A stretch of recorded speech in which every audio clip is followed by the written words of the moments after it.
In this video, we are going to discuss Chapter 8 Hansel and Gretel of Class 4 English Reader. ठीक है, इस video में हम लोग क्लास 4 का चैप्टर 8 डिस्कस करेंगे इंग्लिश रीडर का। तो इस चैप्टर को स्टार्ट करने से पहले हम लोग देख लेते हैं इंट्रोडक्शन की ये क्या है। Warm yourself up.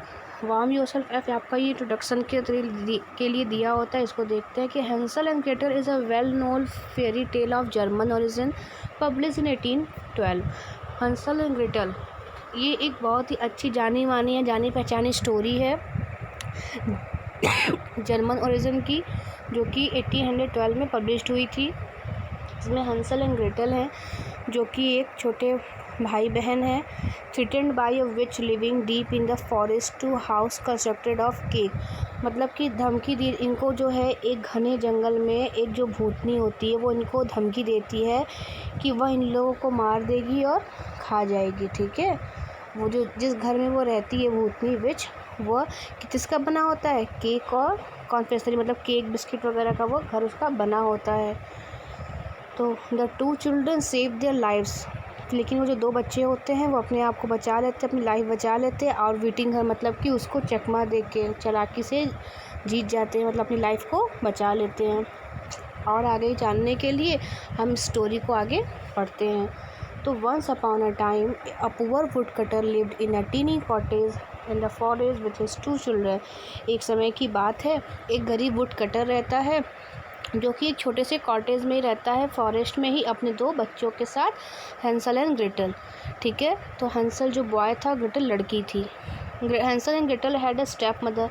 इनकी स्टेप मदर थी जो इनको लाइक नहीं करती थी। She always told the would cutter to send them away. वो हमेशा वुड कटर से बोलती थी कि इसको कहीं दूर भेज दीजिए। There is not enough food in the house for all of us. हमारे घर में सभी के लिए पर्याप्त खाना नहीं है। ठीक है, फिर देखिए, फिर वो बोलती हैं कि मतलब उनके कहने का मतलब ये रहता है कि हमारे घर में बहुत सारे लोग हैं, इसलिए खाने के लिए सभी की पर्याप्त खाना नहीं है। ठीक है, और हमें इन लोगों को दूर भेज देना चाहिए जिससे कि हमारी ये प्रॉब्लम सॉल्व हो जाए। ठीक, आगे देखिए, और कहती है कि take them far into the forest. Forest में इनको दूर ले जाके कहीं छोड़ दीजिए जिससे कि ये अपना रास्ता भूल जाए घर आने का। She shouted at the would cutter. वो वुड कटर के ऊपर बहुत तेज चिल्लाती और ऐसा बोलती है करने के लिए। Finally the would cutter did as he told. ही नहीं, यहाँ पे सी होगा, एज सी टोल्ड, जैसा कि उसने कहा वुड कटर ने वही किया। He took the children into the forest. वो बच्चों को लेके फॉरेस्ट में गया। और ग्रेटल जो थी ये लड़की took some bread along with him. और अपने साथ क्या लेके गई थी, अपने साथ जो है वह ब्रेड क्रम्स का मतलब होता है कि ब्रेड का टुकड़ा लेके गई थी। एंड ड्रॉप द क्रम्स मतलब टुकड़ा जो था ब्रेड का वो रास्ते में छोड़ती जा रही थी जिससे कि वह रास्ते में मार करती जाए कि जब वापस घर उसे जाना हो तो वो रास्ता भूले ना। ठीक, देखिए यहाँ पे दिखाया गया है इस तरह से, ये देखिए यहाँ पे गिराती जा रही थी। ठीक है, फिर क्या है कि their father left them in the jungle. जो उसके फादर होते हैं उनको जंगल में छोड़ देते हैं और घर वापस आ जाते हैं। Hansel and Gretel wanted to go back home. जो दोनों रहते हैं ये क्या करते हैं कि ये वापस घर जाना चाहते हैं। They looks for the bread crumbs. तो उसके बाद ये लोग जब वापस आने लगते हैं तो देखते हैं कि इन लोगों ने रास्ते में जो ब्रेड क्रम्स गिराया था वह तो गायब हो चुका रहता है। वो जो चिड़िया होती हैं, बर्ड्स जंगल में रहती हैं, वो उसको खा लेती हैं सारे ब्रेड क्रम्स को। तो इस तरह से ये दोनों बच्चे जंगल में पूरी तरह से खो जाते हैं। आगे देखिए, फिर क्या है, यहाँ पे है ना कि जो ब्रेड क्रम्स वो ट्रूली लॉस्ट मतलब पूरी तरह से जंगल में खो जाते हैं। I am frightened said Gretel. Gretel ने कहा कि अब मुझे बहुत डर लग रहा है, लेकिन फिर भी दे वॉकड एंड वॉक। लेकिन फिर भी वो आगे बढ़ते रहते हैं, चलते रहते हैं और चलते चलते came to a strange cottage. कहाँ पहुँच जाते हैं, एक स्ट्रेंज कॉटेज में। कहाँ था वो cottage, in the middle of the forest, जंगल के बीच में था। This is chocolate shouted. यह चॉकलेट है। किसने साउट किया, हैंसल ने। ठीक है, मतलब उन्होंने आवाज़ ने चिल्लाया कि ये क्या है, ये है चॉकलेट है। ठीक है, फिर आगे देखिए, Hansel breaking a piece of the cottage का एक पीस तोड़ता है और उसको खाना शुरू करता है।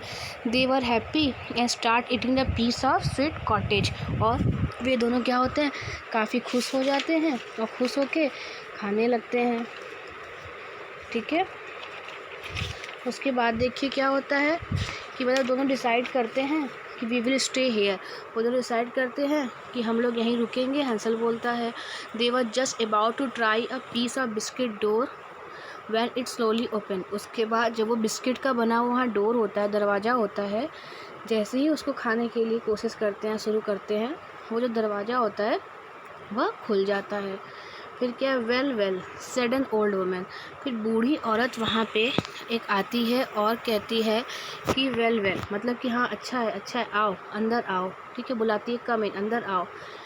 You have nothing to be afraid of, तुम्हें डरने की बिल्कुल भी ज़रूरत नहीं है। वेंट ऑन टू द, मतलब कि बूढ़ी औरत ने कहा कि घर में आओ, अंदर आओ।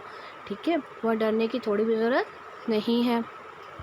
और हैंसल एंड ग्रेटल को बिल्कुल भी नहीं पता था कि that the sugar cottage belong to old witch. ठीक है, ये जो बूढ़ा जो ये घर है चॉकलेट का, शुगर का, ये बूढ़ी ओल्ड विच का है। ठीक, फिर you are nothing but skin and bones. कहने का मतलब है, यहाँ पे कहने का अर्थ ये निकल रहा है कि तुम दोनों बहुत ही दुबले पतले हो, सिर्फ स्किन और बोन्स ही दिखाई दे रहे हैं। मतलब कि जो फैट होती है, मोटे नहीं हो, पतले हो, दोनों बहुत दुबले पतले थे। तुमको उसको वो बोलती थी विच कि तुम शरीर में तुम्हारे सिर्फ स्किन एंड बोन्स ही है। सेड द विच ने कहा ये बात। ठीक है, locking Hansel in a cage. उसने क्या किया था, हैंसल को जो बॉय था उसको किस में बंद कर दिया था, एक केज मतलब पिंजड़े में बंद कर दिया था। और कहती थी कि I will make you fat, पहले मैं तुम्हें मोटा करूँगी, देन मैं तुम्हें खाऊँगी। ठीक है, उसके बाद देखिए यहाँ पे है कि जो विच थी ना, उसने ग्रेटल को लॉक नहीं किया था केज में, पिंजड़े में। सी made her do the work of the house. उसने उसको किस लिए रखा था, मतलब उसने उसको रखा था कि वो घर के काम करेगी। ठीक है, जो विच थी उसकी जो आई साइट थे वो काफ़ी ख़राब थे, मतलब कि जो आंखों की रोशनी थी, वो बूढ़ी थी इसलिए आंखों की रोशनी उसकी काफ़ी ख़राब थी। तो वो हमेशा बोलती थी let me feel your finger, she said and touch Hansel's finger every day. वो हर दिन कहती थी हैंसल से, बॉय से, कि मुझे तुम्हारे फिंगर को टच करने दो, क्योंकि जब वो टच करेगी तो उसको पता चल जाएगा फिंगर को देख के कि वो मोटा हुआ कि नहीं हुआ। ठीक है, और she wanted to find out if he was getting any fatter, और वो उसको खा लेना चाहती थी अगर वो थोड़ा भी मोटा हो जाता। ठीक, one day Gretel gave her brother a chicken bone. एक दिन की क्या बात है, जो ग्रेटल जो ग्रेटल लड़की थी वो अपने भाई को चिकन बोन देती है। So when the witch went to touch his finger, इसलिए जब उस दिन वह जाती है उसके फिंगर को टच करने के लिए, तो जो हैंसल रहता है वो जो चिकन बोन रहता है, जो हड्डी होती है, उसको आगे कर देता है, पतला सा रहता है। तो वो जो विच होती है गुस्से में बोलती है चिल्लाते हुए कि you are still too thin, तुम अभी भी बहुत ही पतले हो। ठीक, उसके बाद देखिए one day the which was tired of waiting. एक दिन जो मतलब हर दिन ऐसे इंतज़ार करते करते वो जो विच होती है वह थक जाती है, मतलब उससे बर्दाश्त अब नहीं होता। फिर वह ग्रेटल से बोलती है कि ओवन को जलाओ। ठीक है, और आज हम लोग एक बहुत ही टेस्टी रोस्टेड बॉय को खाएंगे। So see if the oven is hot enough, said the witch Gretel after some time.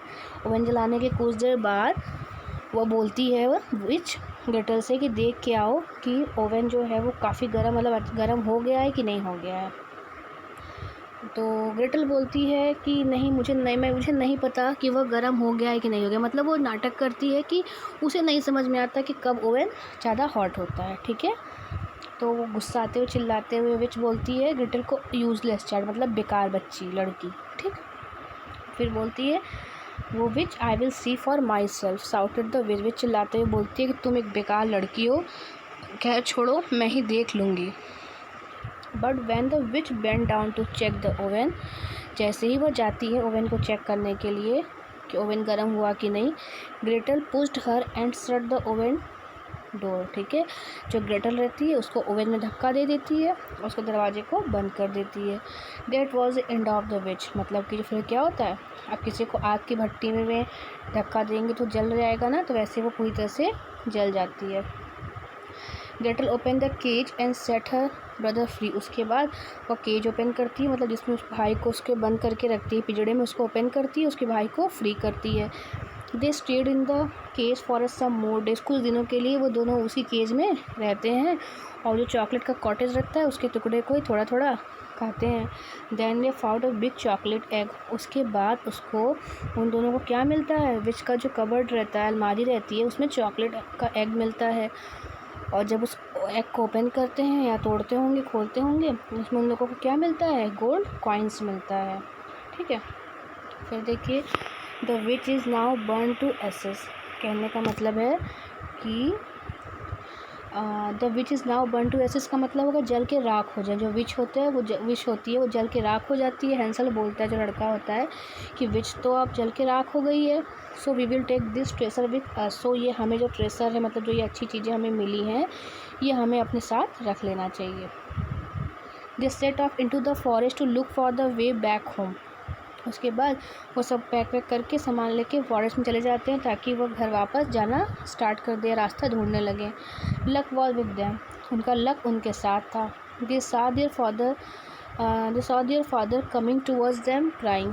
फिर वो देखते हैं कि उनके जो फादर होते हैं वो उन्हीं की तरफ रोते हुए आ रहे होते हैं।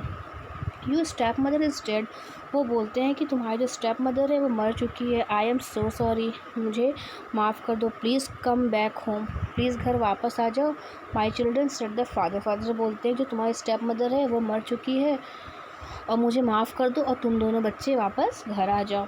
The two children hug the wood cutter. जो दोनों बच्चे होते हैं वो हक करते हैं, गले लग जाते हैं वुड कटर के, अपने फादर के ना। और ग्रेटल उनसे कहती है कि प्रॉमिस करिए कि आप हम लोगों को कभी दोबारा ऐसे नहीं छोड़ेंगे। तो वो उससे प्रॉमिस करता है कि हाँ, मैं तुम लोगों को दोबारा कभी नहीं छोड़ूंगा। ठीक है। Hansel then showed him the gold coin. उसके बाद जो हैंसल बॉय रहता है वो उसको गोल्ड कॉइन दिखाता है कि look father, we are rich now. अब हम लोग अमीर हो गए हैं। ठीक है।